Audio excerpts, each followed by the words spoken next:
Fala galera, beleza? Vamos aqui para mais um vídeo. Só que esse agora é o nosso primeiro vídeo de resenha, nossa resenha de HQ mesmo. E sendo o primeiro vídeo, pensei bastante sobre o que eu queria falar aqui. Se eu ia falar de, de algo que eu estivesse lendo agora, recentemente, ou se fosse algo que eu já tivesse lido e não queria trazer para vocês, tudo. Então, partindo desse ponto, eu escolhi uma que eu já tinha lido. Por quê? Porque é o primeiro vídeo, então eu queria que fosse algo marcante para mim. E logo de cara, pensando nesse aspecto, eu escolhi um HQ do Wolverine, que para quem não sabe, é o meu personagem preferido. E assim, preferido não só da Marvel, mas qualquer.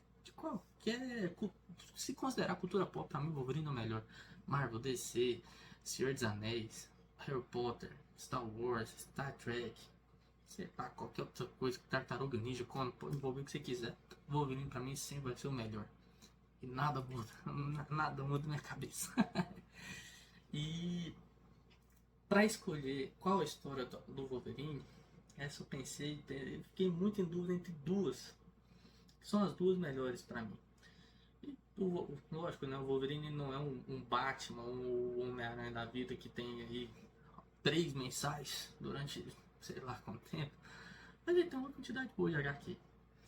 E pensando nisso, pensando sempre nessas duas, entre Arma X e o Wolverine, eu escolhi falar de Eu Wolverine. Porque refletindo assim, então, pensando, Eu Wolverine é a minha HQ preferida do personagem. E é a HQ que definiu o personagem.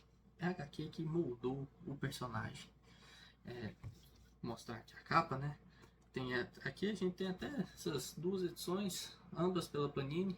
Essa é mais fácil de encontrar hoje em dia. Ela até saiu aqui pelo selo Marvel Essenciais. Para você ver, é uma HQ importante, considerada essencial aí no universo da Marvel em geral. Não porque tem algo que envolve todo o universo, mas sim porque pro personagem é importante. E além dessas duas edições, também tem essa, caso queiram um pouco mais ousado assim, que é o ônibus do Wolverine, especificamente o volume 1, que é onde tem esse volume. Só que esse é inédito no Brasil, então é um pouco mais difícil de achar. É gringo, esse aqui é mais fácil. Mas esse aqui, se você procurar também, você não é muito difícil de achar, não. Mas por quê? Vamos lá. Já entrando um pouco agora na história em si, né?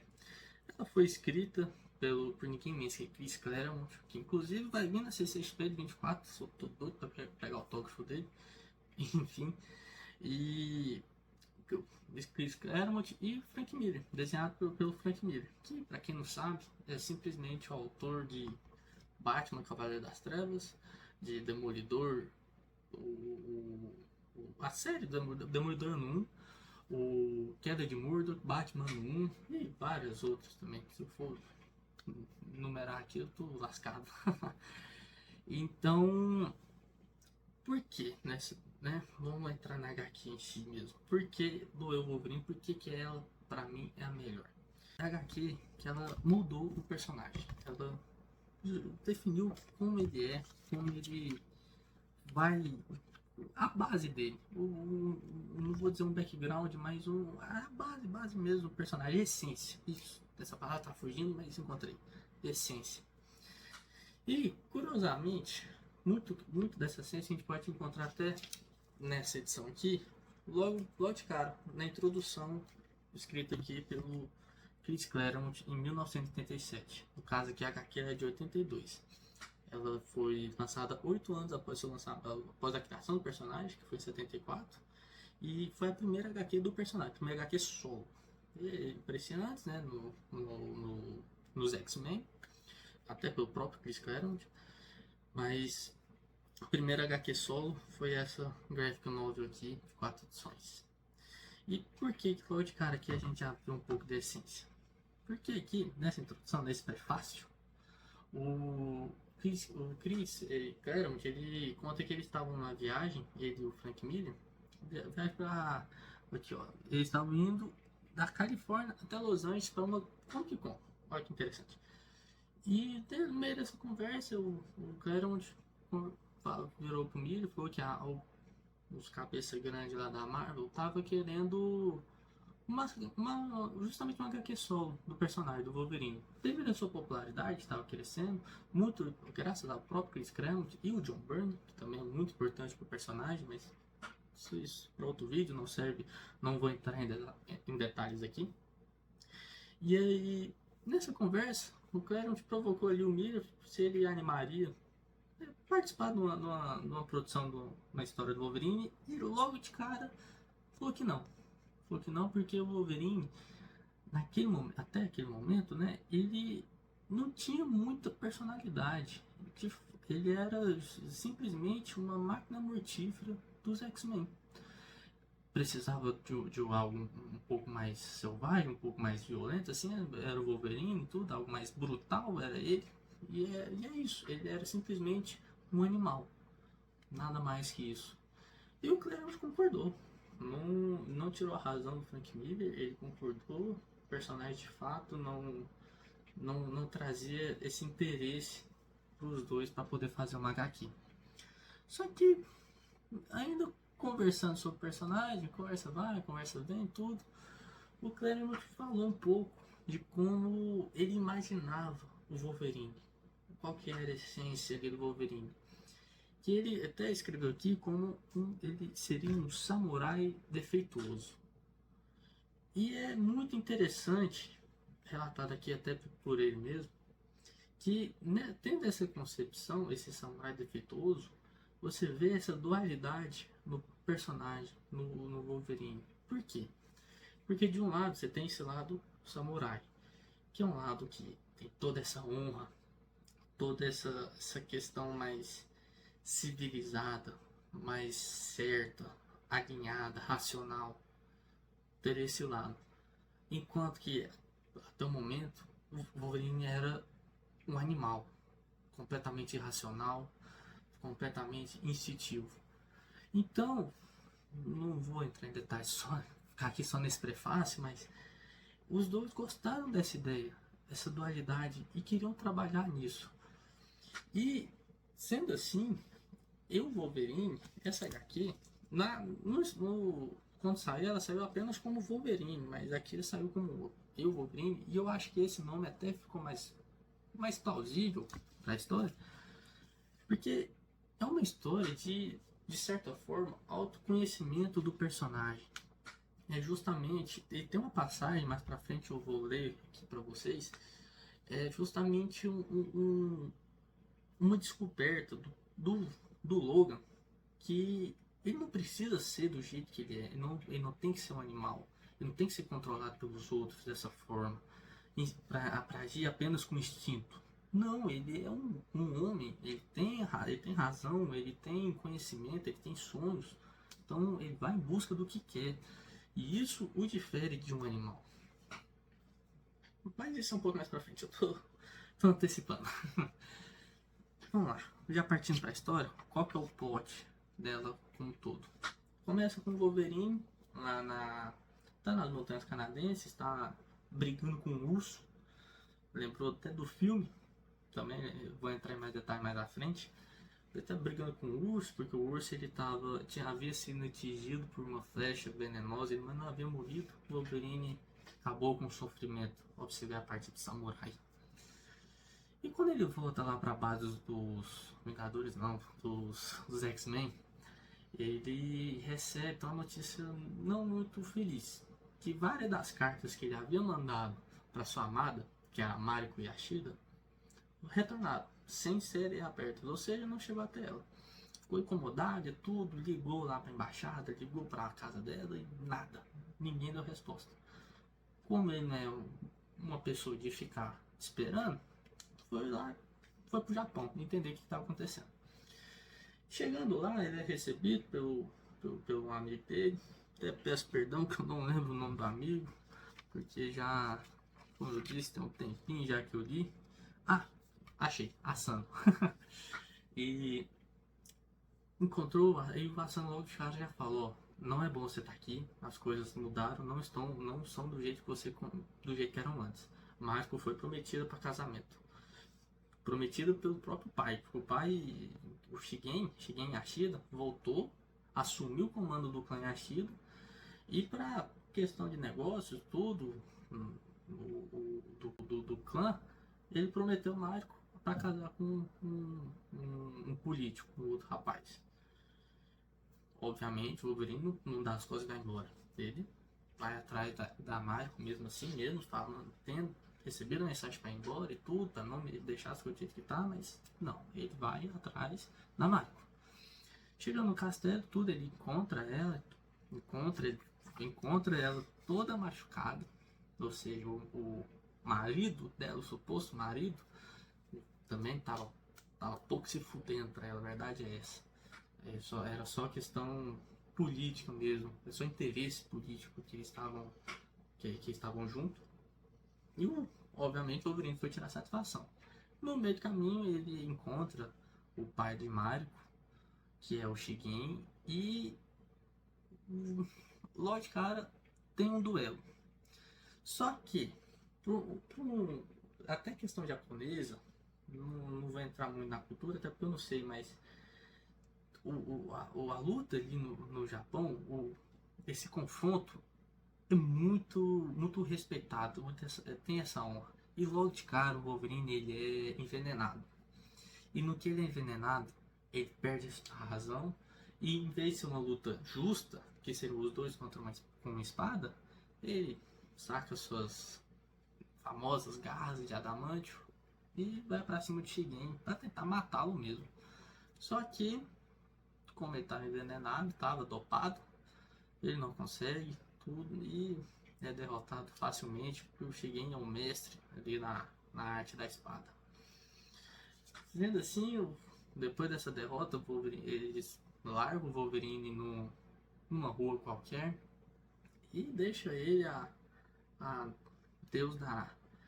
Enfim, tudo isso é ali na primeira história, são 4, não me recordo se eu cheguei a falar, mas são 4 histórias. Tudo isso que eu falei até agora foi apenas na primeira, apenas essa parte inicial mesmo. Daí pra frente, o Wolverine vai se relacionando com uma japonesa que ele conheceu na rua, justamente após ser largado ali pelo clã Yashida, que é Yuriko. Yuriko, não sei a pronúncia correta. E a partir daí, os dois vão tendo várias aventuras juntos. No início ali o Wolverine entra tentando reconquistar a Mariko, tentando impedir toda essa trama assim, que ele não concordava de forma alguma. A Mariko, ele não estava feliz, ele queria casar com a Mariko, ele mesmo queria, a Mariko também queria, mas ela não poderia desrespeitar o pai, seria falta de honra. Só pra você ver tanto que a questão da honra é forte. O Wolverine não entendia isso, o Wolverine queria, porque queria, e não é que ele queria forçar ela a casar, mas ele não queria deixar ela casar porque ela não estava feliz, e pra ele isso não é certo. Então, só que numa dessas aventuras com Yuriko, teve uma pequena armação ali, em que o Wolverine se expôs a tal ponto que a Mariko nunca havia visto daquele jeito. Ele se expôs a um lado feroz, ao lado selvagem, matou ali alguns ninjas que estavam em cena, de um jeito que a Mariko nunca imaginou que ele poderia fazer.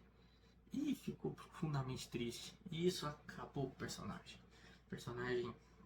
O Wolverine entrou em uma profunda tristeza, não chega a ser uma depressão, mas entrou em uma profunda tristeza. E a Yuriko ali sempre junto, tal. Que ela era uma personagem diferente da Mariko, que tem toda essa questão honrosa. É uma personagem um pouco mais, não desleixada, mas, vamos dizer assim, mais ousada. Acho que é uma palavra legal. E sempre se arriscando, sempre não se importando se vai morrer ali ou não, botando tudo de si o máximo que pode em todas as situações possíveis, se arriscando, tudo, querendo viver sempre como se fosse o último momento, sabe?